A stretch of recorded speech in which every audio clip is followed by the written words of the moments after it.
नमस्कार दोस्तों, आज हम पढ़ेंगे त्रिविमीय ज्यामिति का परिचय भाग 3। तो चलिए शुरू करते हैं। इस वीडियो में हम पढ़ेंगे विभाजन सूत्र तथा कुछ विशेष स्थितियां। विभाजन सूत्र यानी सेक्शन फॉर्मूला। मान लीजिए दोस्तों कि हमारे पास दो बिंदु x1 y1 z1 और x2 y2 z2 और एक बिंदु R रेखा को m/n अनुपात में अंतः विभाजित करता है। यह हम फिगर से समझते हैं। ये हो गई xyz एक्सिस।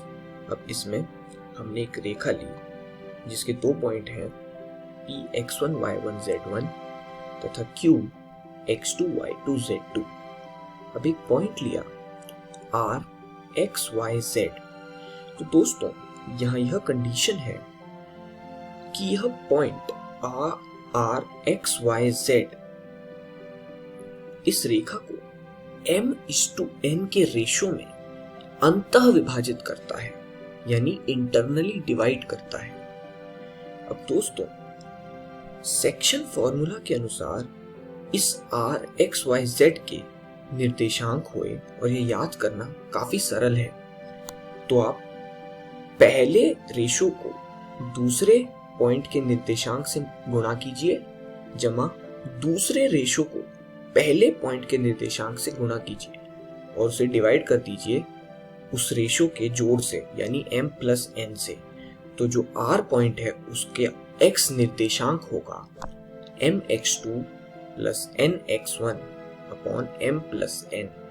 ठीक उसी प्रकार y निर्देशांक हुआ my2 + ny1 अपॉन m+n।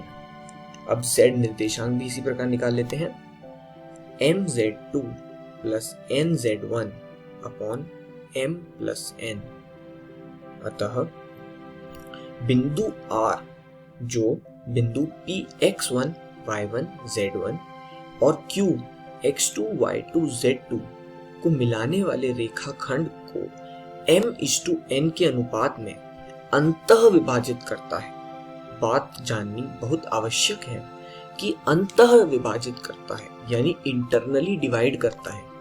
तो उस स्थिति में निर्देशांक आएंगे mx2 + nx1 upon m+n, my2 + ny1 upon m+n, mz2 + nz1 upon m+n। अब यदि वही बिंदु R रेखाखंड PQ को m/n के अनुपात में बाहर से विभाजित करता है, अब यह स्थिति थोड़ी अलग है, यानी एक्सटर्नली डिवाइड करता है। तो इस उपर्युक्त सेक्शन फॉर्मूला में हम बस एक चेंज करेंगे, यानी हम इसमें n की जगह -n लिख देंगे। तो n को -n से विस्थापित करके हम जो नया सूत्र पाते हैं वह होगा mx2 - nx1 upon m-n, my2 - ny1 upon m-n, mz2 - nz1 upon m-n। अतः जब बाहर से विभाजित करेगा पॉइंट तो उसमें n को -n से विस्थापित कर देंगे। चलिए अब कुछ विशेष स्थितियां देख लेते हैं। दोस्तों मध्य बिंदु के निर्देशांक, यदि वही पॉइंट R रेखाखंड PQ का मध्य बिंदु हो तो हमारे पास जो अनुपात है m/n उसको हम 1:1 रख देंगे, क्योंकि एक मध्य बिंदु किसी भी रेखा को आधे आधे भाग में डिवाइड कर देता है। तो वह रेशो m/n 1:1 के बराबर हुआ।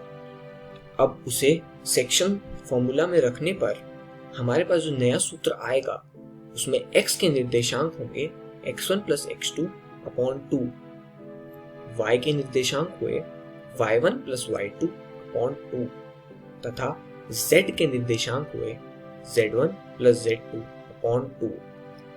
इस प्रकार यह मध्य बिंदु R के निर्देशांक है आइए अब दूसरी स्थिति देख लेते हैं। दोस्तों, हमारे पास रेखाखंड है और उसके दो बिंदु हैं P और Q।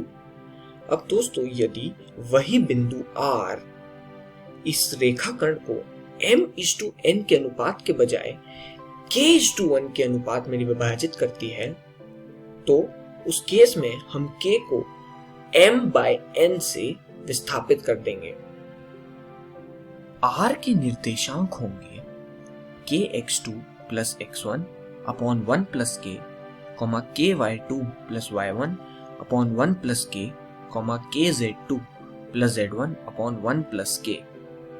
तो दोस्तों, यह परिणाम दो बिंदुओं को मिलाने वाली रेखा पर व्यापक बिंदु संबंधी सवालों में प्रयुक्त होगा। आप यह ध्यान रखिए, यानी general point on the line संबंधी क्वेश्चंस में हम इस k/1 वाली स्थिति का प्रयोग करेंगे।